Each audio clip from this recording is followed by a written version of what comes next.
Olá, meu nome é Lilian Carvalho, sou fisioterapeuta dermatofuncional e hoje vou falar com vocês a respeito da criofrequência no tratamento de colo, pescoço e face. Nesse slide a gente vai definir um pouquinho a respeito da criofrequência, por que ela foi desenvolvida.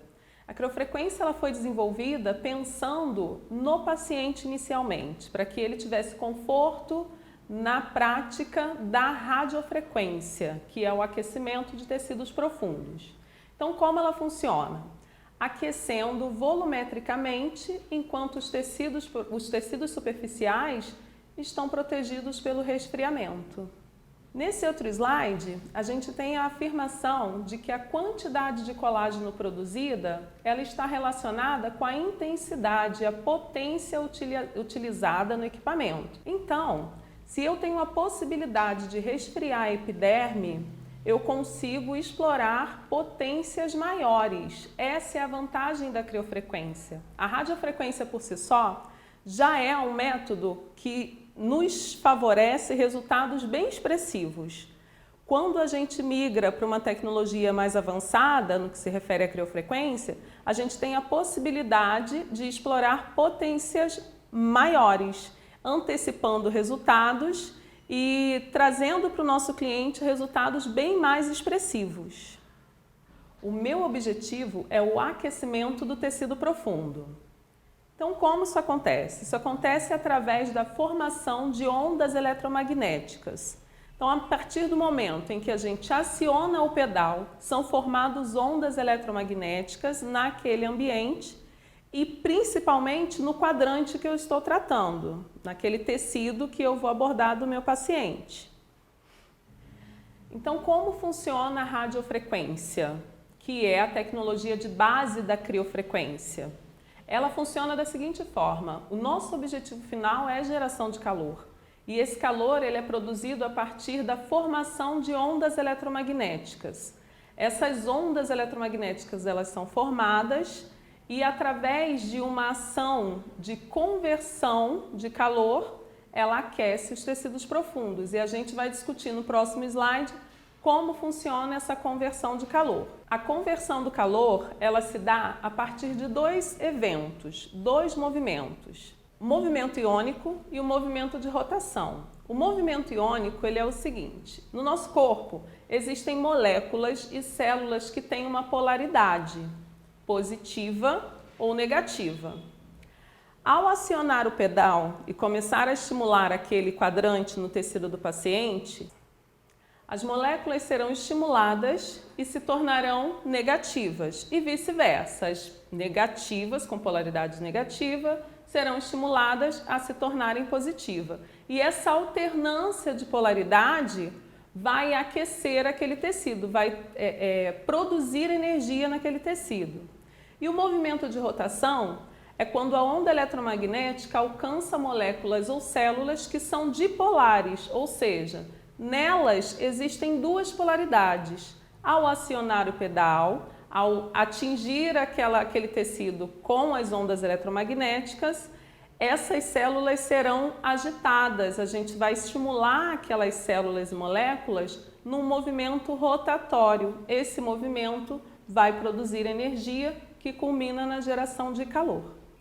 O tipo de ponteira adequada para a condição inestética que eu pretendo melhorar no meu paciente. Então, existem ponteiras monopolares e ponteiras bipolares. As ponteiras bipolares, elas vão tratar as patologias de superfície.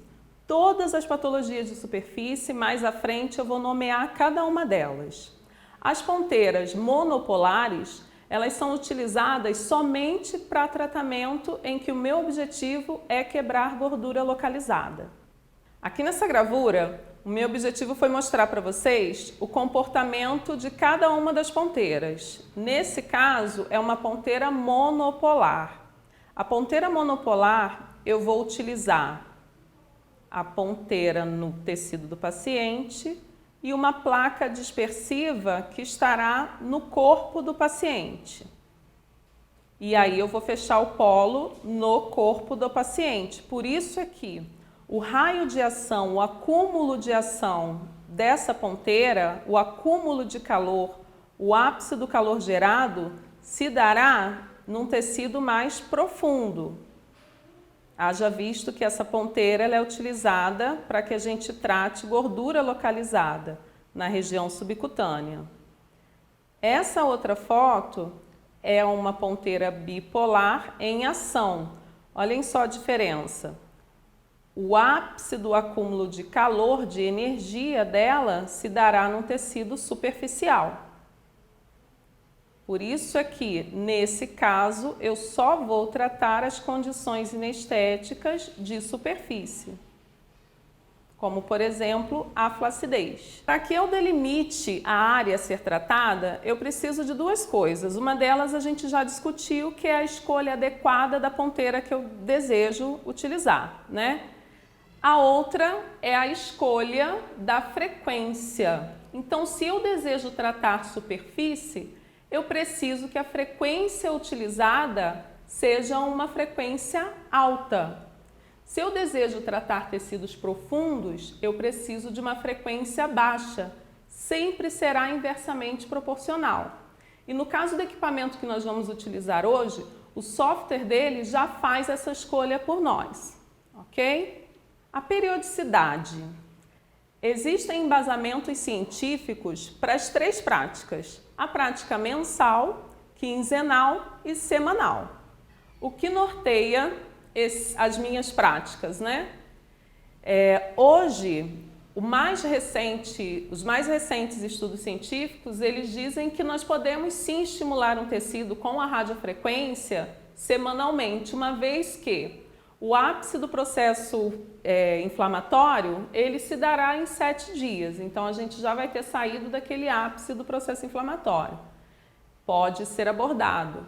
Então, uma pele que está mais madura, uma pele que está mais desvitalizada, uma pele que necessita de um cuidado maior, porque não produz tanto colágeno mais, eu precisarei começar um tratamento com esse olhar voltado para abordagens semanais. Se você está com um paciente que já está em manutenção, você pode migrar esse paciente para uma abordagem mensal. Então, sempre olhando de forma individualizada. O teu paciente, o que ele precisa, o que a pele dele precisa, o que a pele dele te permite ser abordado. A efetividade do tratamento de criofrequência se dará a partir de 3 vertentes: a potência a ser utilizada, a frequência a ser utilizada e a forma que o terapeuta vai trabalhar. A potência, como nós falamos, quanto maior a potência, mais resultado eu vou ter naquele tecido. Só que ao escolher uma potência alta, eu também preciso me resguardar de que aquele tecido suporta uma potência alta. Por exemplo, o aparelho que a gente vai usar hoje, ele nos permite explorar até 600 watts de potência. Para um tratamento facial, isso é algo inviável. Eu não explorarei 600 watts de potência num tratamento facial. Então, eu preciso sempre saber o que aquele tecido me permite. Sempre um olhar individualizado para o tecido. Eu preciso, antes, ter feito uma limpeza de pele nesse tecido, preciso hidratar esse tecido, preciso saber se essa paciente ela tem uma ingesta hídrica rica para essa abordagem. Então, são várias vertentes que vão nortear a potência que eu vou escolher para aquele tecido. A frequência a gente já discutiu que eu preciso, ou um equipamento que escolha essa potência para mim, como a gente discutiu, é inversamente proporcional. Eu escolhi a ponteira, eu escolhi a condição inestética que eu desejo abordar e, tendo isso em vista, eu tenho uma frequência também escolhida. Depois, eu preciso saber o modo de aplicação. E isso é a escolha do quadrante que eu vou utilizar, a medida de quadrante que eu vou utilizar. Eu vejo muitas vezes nas redes sociais as pessoas abordarem pacientes com a radiofrequência de forma inadequada. Por quê? Para a radiofrequência fazer efeito para a criofrequência, que é a tecnologia evoluída de radiofrequência, fazer efeito num quadrante, eu preciso ficar nele durante o tempo que foi determinado. Existem artigos científicos, e a gente vai falar mais à frente do tempo, que definem para a gente um tempo de aplicação, e esse tempo precisa estar naquele quadrante. Eu não posso começar uma abordagem num quadrante, ficar 1 minuto ali, depois 30 segundos no outro lugar, porque eu vou ter uma perda de calor para o meio. A gente precisa concentrar calor num ponto específico, para que eu tenha produção de colágeno naquele ponto. Os efeitos fisiológicos da radiofrequência e criofrequência. Sempre eu menciono radiofrequência e criofrequência porque nós estamos falando de uma mesma tecnologia. A criofrequência é uma tecnologia que evoluiu, é uma radiofrequência evoluída. Como nós falamos, é uma radiofrequência que proporciona para o cliente conforto na aplicação e para o aplicador a possibilidade de explorar intensidades e potências maiores. Então, a tecnologia de base é a radiofrequência. Até então, nós temos no mercado estudos científicos voltados para a tecnologia de radiofrequência. Em breve, teremos até artigos científicos sendo publicados para a criofrequência. Então, dentre os nossos efeitos fisiológicos, os efeitos fisiológicos da técnica, estão o efeito Cinderela. O efeito Cinderela se dá a partir das contrações das fibras colágenas. Então, eu tenho um aumento do fluxo sanguíneo e um aumento do fluxo linfático. Então, esse é um efeito que ele é temporário. Eu preciso esclarecer o meu cliente de que ele dura em média 4, 5 dias para uma pele hidratada, uma pele que é muito bem tratada e um paciente comprometido com nutrição e ingesta hídrica. Para esses pacientes, eles conseguem ainda ficar com o efeito durante 4, 5 dias. Eu tenho, além da contração das fibras colágenas, eu tenho ali um processo inflamatório controlado, que é o que a gente busca. Nesse processo inflamatório, eu tenho uma cascata de acontecimentos e um deles é a migração para aquela área da HSP. A HSP é uma proteína, HSP 46, 47, 72, são proteínas responsáveis pela síntese colágena, a neocolagênese e neoelastogênese. Com o tempo, a gente vai perdendo a capacidade de produzir colágeno, por isso a flacidez. A gente vai discutir mais à frente sobre o processo de envelhecimento e ele se dá por conta disso, a gente perde a capacidade de produção do colágeno. O colágeno que está ainda vigente, ele vai endurecendo, ele perde a flexibilidade. Então, por conta disso, a gente tende a ficar flácido. Eu tenho também o aumento do trofismo tissular, que é o aumento da nutrição, o aumento da oxigenação e um aumento de produção de ATP. Que é muito importante porque com o passar dos anos a gente também perde a capacidade de alta produção de ATP. Nesse slide eu havia falado com vocês que a gente ia discutir sobre envelhecimento, é uma breve discussão. Os sinais de envelhecimento são as rugas, as hipercromias, a pele seca, a perda de luminosidade e as pitoses tissulares. Então, se aquele tecido está com déficit tissular ou muscular. Por quê? A radiofrequência, o objetivo dela é trabalhar tissular, é trabalhar o tecido e não o tecido muscular, ok?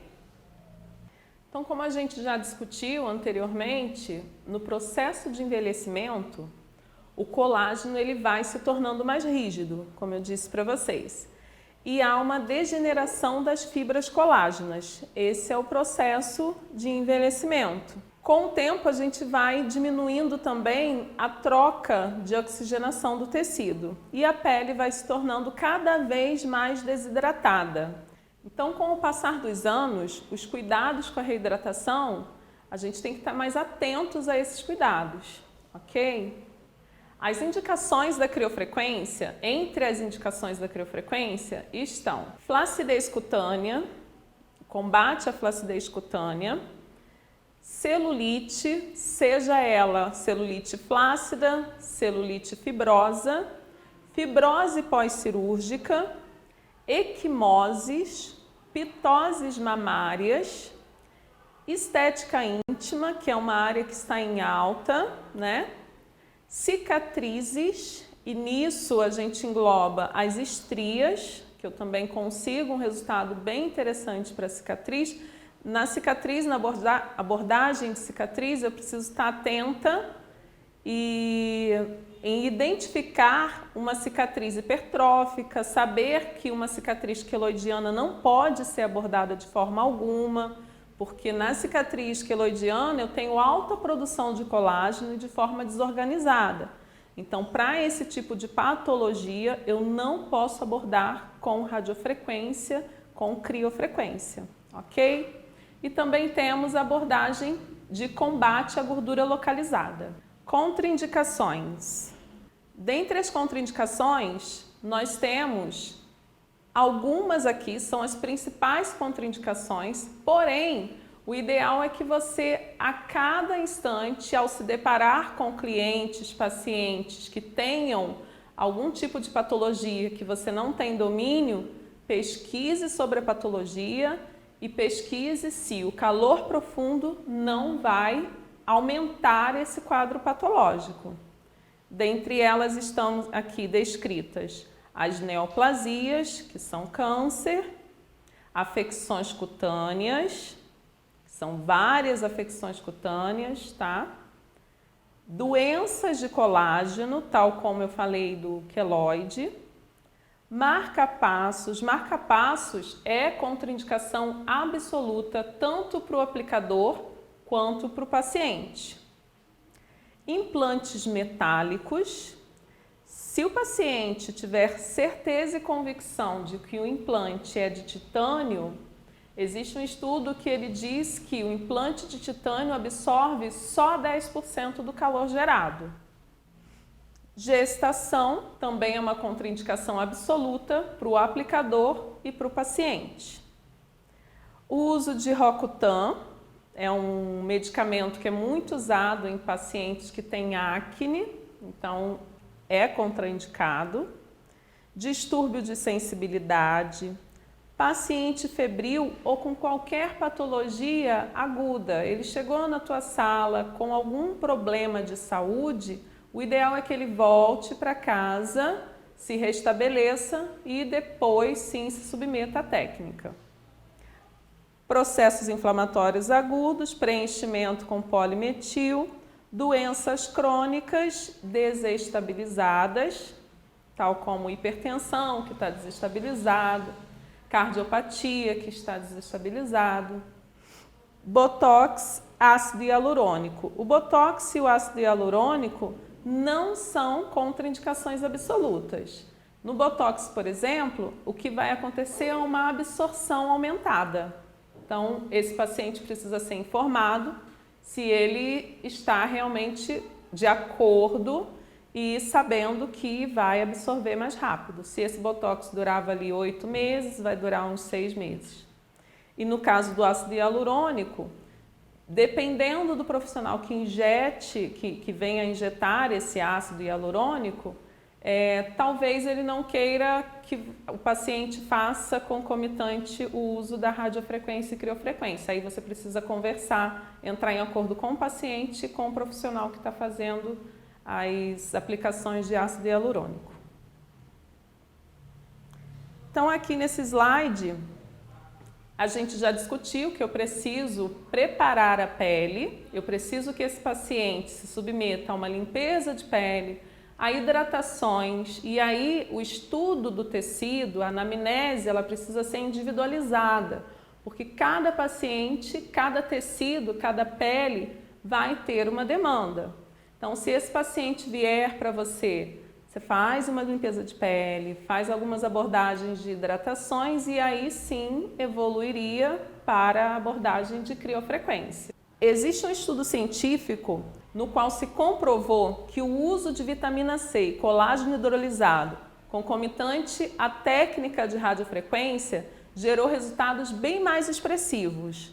Então, se você se você tem um paciente que se comprometeu a ingerir água, que se comprometeu a fazer as hidratações, que se comprometeu a melhorar a nutrição dele, faça um convite para ele de ele também ingerir o colágeno e a vitamina C. Você vai ter um resultado bem mais expressivo da técnica. Quanto à substância de contato, no caso da máquina, do equipamento que nós vamos usar hoje, nós vamos usar a glicerina, mas poderia ser usado também o gel glicerinado, que é um gel próprio para a radiofrequência. Nós vamos agora dar início à nossa prática com a modelo e na prática nós vamos fazer a abordagem de colo, pescoço e face. Então, na nossa prática, eu vou passar para vocês a parametrização. Aqui nós temos 3 opções de tratamento: monopolar, bipolar e tripolar. Para a nossa modelo de hoje, nós usaremos a bipolar facial. E aqui as áreas a serem tratadas, selecionaremos a face. Aqui a parametrização de intensidade, tempo de tratamento,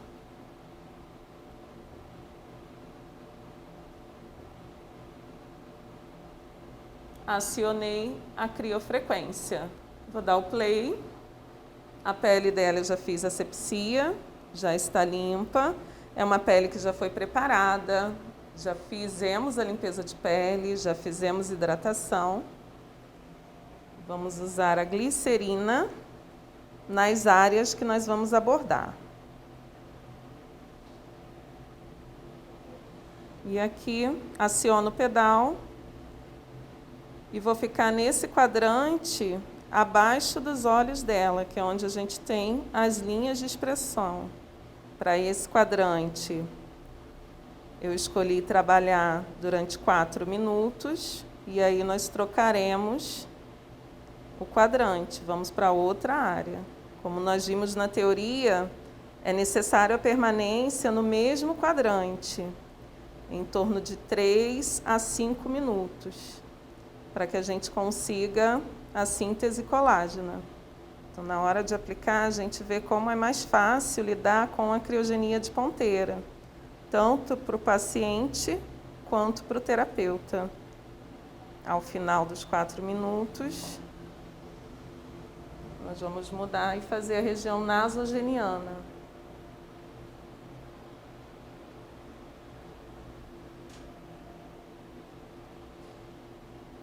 Mesma coisa, vamos manter todo o estímulo nesse mesmo quadrante, durante 4 minutos.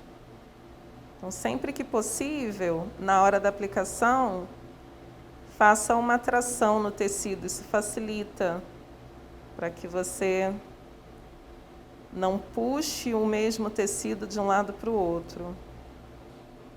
No pescoço, vocês podem fazer a divisão em porções e ficar o mesmo tempo que foi escolhido, os 4 minutos, sabendo que existem referências na literatura que pode ser usado de 3 a 5 minutos. O fato da ponteira ser menor facilita muito a essas áreas da face, a abordagem nas áreas da face. Já para o colo, eu vou mostrar para vocês um outro tipo de ponteira, que é uma área mais plana, então a gente consegue abordar com uma outra ponteira.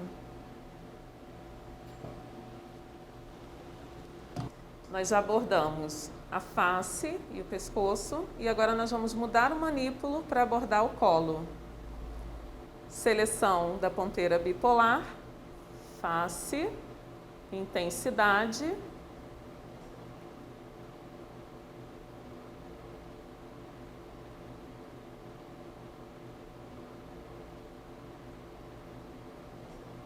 tempo de tratamento. Acionaremos a criogenia de ponteira, dei o play. Mesma coisa, faz-se uso da glicerina. A área de colo é uma área que geralmente tem bastante linha de expressão. Então, nós vamos ficar 5 minutinhos nessa área. Faça a tração para que você não fique sob a mama do cliente. Aciona o pedal e fique no quadrante durante os 5 minutos. O paciente vai sempre sentir o geladinho, o fresquinho. Se ele sentir calor ou morno, significa que você escolheu uma intensidade, uma potência muito alta para aquele tecido. Aí você pode alterar a potência a qualquer momento. Ao fim dos 5 minutos, higienize o paciente. Agradeço a cada um de vocês pela atenção e até a próxima.